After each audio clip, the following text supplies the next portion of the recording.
Cześć Wam! Zobaczcie, co udało mi się zmajstrować. Zrobiłem takiego skrzata zupełnie za darmo, z materiałów właściwie w 100% pozyskanych na działce. Spójrzcie, tak wygląda z boku. Zrobienie takiego skrzata zajęło mi około pół godziny, oczywiście nie licząc spaceru w poszukiwaniu materiałów na tego skrzata. A jak go zrobiłem? Zobaczcie w tym krótkim materiale. Zapraszam. Pierwszym etapem jest zrobienie stelażu do skrzata. Użyłem do tego takich łodyg z miskanta olbrzymiego, taśmy klejącej oraz folii. Z tych łodyg miskanta olbrzymiego zrobiłem taki trójnóg. Coś w tym rodzaju. Tu Wam pokazuję tylko tak na przykładzie, a zaraz zrobię to dokładniej. Do tego użyłem takiego worka. Można również użyć jakiegoś materiału lub papieru po prostu. I taką pozwijaną kulkę musimy umieścić mniej więcej na tej wysokości tego właśnie stelaża. Trzeba jeszcze pstryknąć palcem. Zobaczcie, w taki sposób powinno to wyglądać. Jest to dosyć takie giętkie, ale bardzo stabilne. Tutaj tą górną część skleiłem taśmą, tą kulkę również ładnie obkleiłem dookoła taśmą, także element stelażu jest już gotowy. Wygląda w ten sposób, no i jak widzicie, nie jest to żadna skomplikowana konstrukcja. Kolejnym etapem jest umieszczenie na stelażu pelerynki, takiego zielonego płaszczyka, no bo każdy skrzat charakteryzuje się tym, że ma płaszczyk. Można do tego użyć takich gałązek, na przykład tui lub gałązek innego iglaczka, który akurat mamy pod ręką. Ja zdecydowałem się na taki oto iglak, ponieważ jest on dosyć giętki i te jego główne gałązki nie są aż tak grube, dlatego w bardzo prosty sposób można je na przykład uciąć, uformować i umieścić na tym stelażu. Kilka takich gałązek w zupełności wystarczy. No i teraz powinniśmy tutaj zgrabnie w tą szczelinkę włożyć naszą gałązkę, tak aby ona była stabilna. Coś w tym rodzaju. Oczywiście tych gałązek musimy tutaj upchać dosyć dużo, aby ten stelaż był zasłonięty, a płaszczyk prezentował się naprawdę efektownie. Także ja sobie tutaj będę powolutku wkładał i za chwilkę pokażę Wam efekt końcowy, czyli zobaczycie, jak wyszła mi ta pelerynka.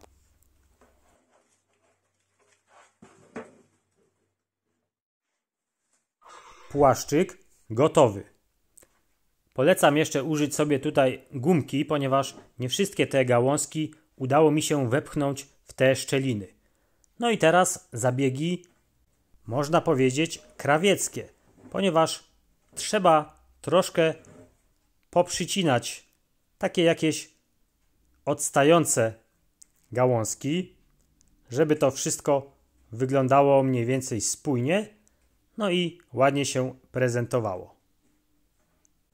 No ale w sumie pokrój tego płaszczyka zależeć będzie od Waszych preferencji, ponieważ ktoś może ma ochotę, aby ten skrzat był taki bardziej strzapaty, a nie taki prosty, wypielęgnowany. Ja tutaj gdzieś zachowam te proporcje pomiędzy szczapatym a wypielęgnowanym. Dlatego poprzycinam tylko kilka gałązek, tak jak tutaj zresztą widzicie. Takie, które odstają gdzieś bardzo na boki i które będą też powodowały, że skrzat jest niestabilny, ponieważ być może w jednym miejscu ma tych gałązek więcej, a w drugim mniej. No, myślę, że tyle w sumie wystarczy. No i jeszcze tutaj może obetnę. Czasami też może się zdarzyć, że tam część gałązek jest już troszkę uschniętych, dlatego takie również warto usunąć. O, na przykład jak tutaj. Dobra, myślę, że tak będzie idealnie.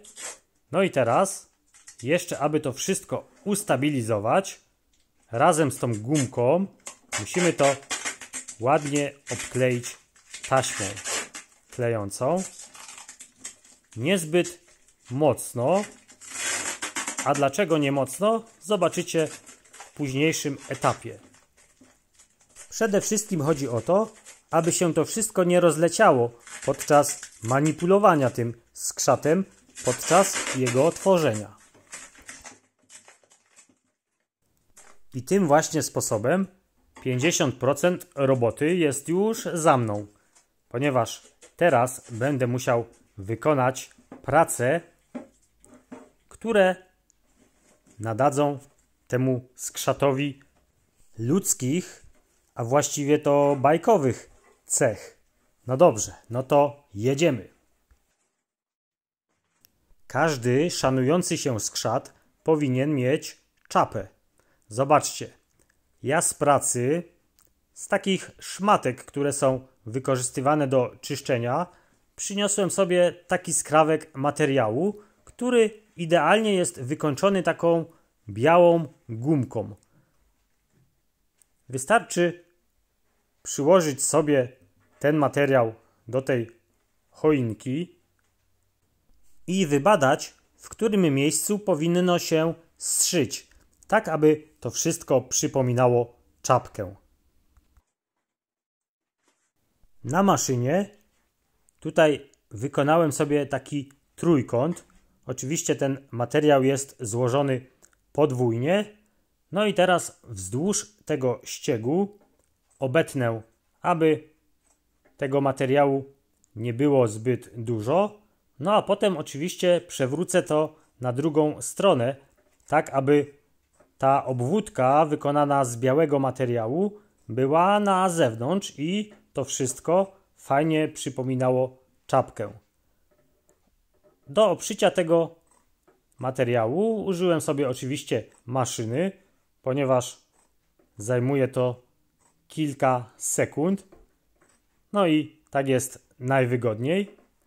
A w sumie najbardziej jestem zadowolony, że udało mi się znaleźć taki skrawek materiału, ponieważ najważniejszy atrybut skrzata będzie ładnie się prezentował.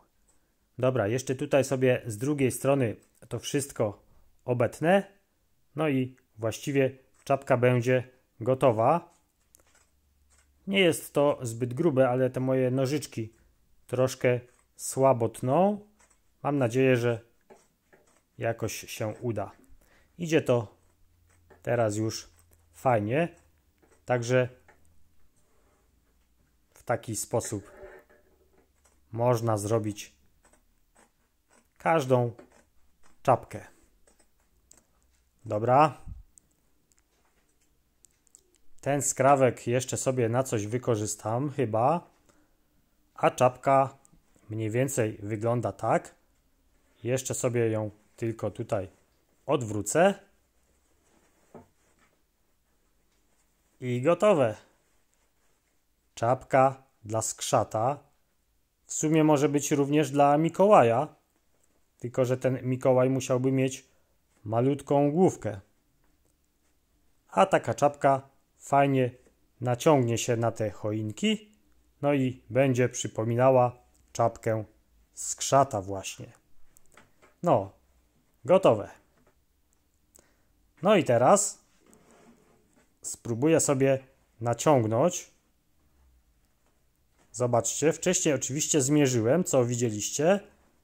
No i teraz bezpiecznie mogę naciągnąć tą czapkę na płaszczyk od skrzata. Patrzcie, jak fajnie to wszystko idealnie wręcz się złożyło. Skrzat oczywiście musi mieć brodę.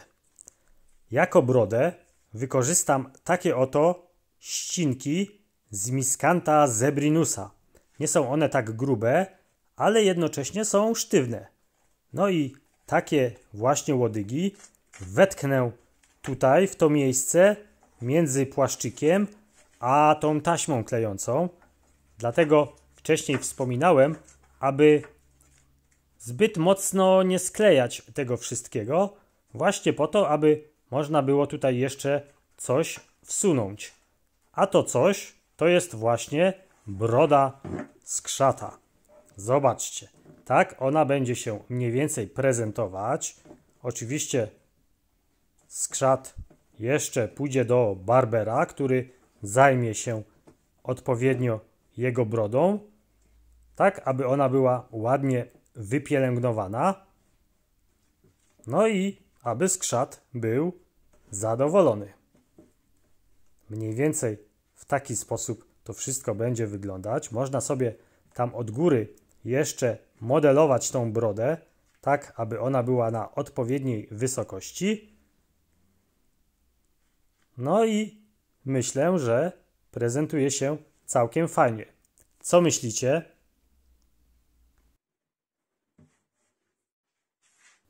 Teraz jeszcze raz nałożę czapkę, aby mieć pogląd, jak prezentuje się całość. No bo w sumie to już jest właściwie całość. Pozostaną tylko już takie minimalne poprawki, o których zaraz Wam opowiem. Zobaczcie. Teraz pora na brwi. Do wykonania brwi użyłem łodyg Miscantha olbrzymiego. Zobaczcie, są one zdecydowanie grubsze, ale obetnę je sobie mniej więcej tutaj na tej wysokości, ponieważ te łodygi dłuższe nie będą mi potrzebne. Zobaczcie, to będzie mniej więcej w taki sposób wyglądało. Gdzieś tutaj będę starał się doczepić jedną brew, no i oczywiście drugą. Takiego Miscantha bardzo fajnie się tnie. Wszystko to połączę również taśmą klejącą w taki właśnie sposób. Zobaczcie, tutaj nie trzeba żadnego kleju na gorąco. Wystarczy taśma klejąca i wszystko możemy za pomocą niej zrobić. Ok, jeszcze sobie tutaj obetnę. No i brwi skrzata gotowe. Umieszczę je tutaj między brodą a płaszczykiem. Tam będą się trzymać dosyć stabilnie. No i myślę, że całkiem fajnie wyszło. Takie krzaczaste brwi ma ten właśnie skrzat. No to co? To jeszcze nos i oczy. Oczy skrzata można wykonać z wielu materiałów, na przykład z bombek, z kasztanów, z guzików, ale ja użyłem do tego zwykłego papieru, takiej białej tekturki, ponieważ chciałem, aby te oczy były wyraziste, duże i żeby ten skrzat spoglądał na wszystkich takim wyrazistym wzrokiem. No i tutaj, jak widzicie, na takiej białej, sztywnej tekturce wyciąłem sobie takie oto kółeczka. Najpierw oczywiście odrysowałem od takiej pokrywki. No i teraz pozostaje oczywiście wyciąć takie idealne kółeczko. Najfajniej takie prace wykonywać z dziećmi. Jest to dla nich na pewno duża frajda, ponieważ prace manualne kształtują cierpliwość u dzieciaków. No a jeśli robimy jakąś postać bajkową, to tym bardziej dzieci są zadowolone. Dobra, mamy kółeczko i zobaczcie, jedno oczko i drugie oczko. Ale czegoś tu brakuje. Jeszcze musimy sobie narysować tutaj, nie wiem, źrenicę chyba, tak? Także tutaj po środku namaluję sobie czarne kółko, tak aby całe oko było wyraziste. No bo w sumie oczy u tego skrzata będą robić różnicę, kiedy ktoś na niego spojrzy i będzie chciał się zachwycić. Dlatego wyszedłem z założenia, że duże, wyraziste oczy są tutaj najważniejsze. Ok, taka zabawa. Może oczy nie są jakoś bardzo skomplikowane. Jeśli nie macie talentów, no to można sobie na przykład wydrukować takie oczy, no i wyciąć z szablonu. Jest to również jakieś rozwiązanie. Ja robię wszystko ręcznie. Dobra, oczy gotowe. No i zobaczcie, mi się podoba. Jestem zadowolony z tych oczu. Są wyraziste, duże i nomen omen rzucają się w oczy. No i w sumie już na sam koniec pozostał nos.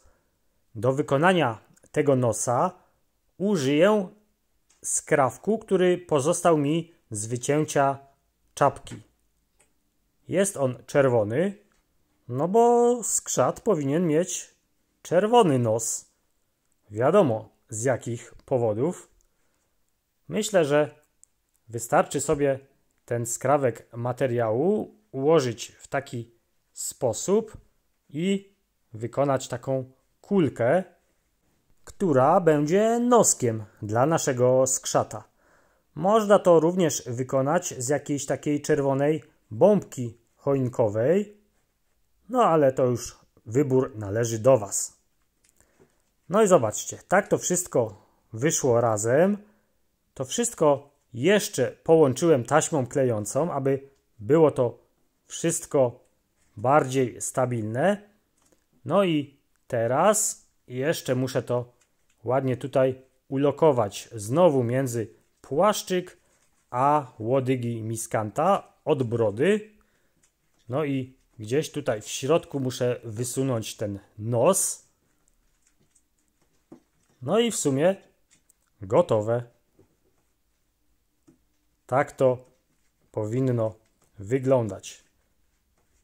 Naprawdę jest to dosyć stabilne i mi się podoba osobiście. No. Jeszcze tylko oczy.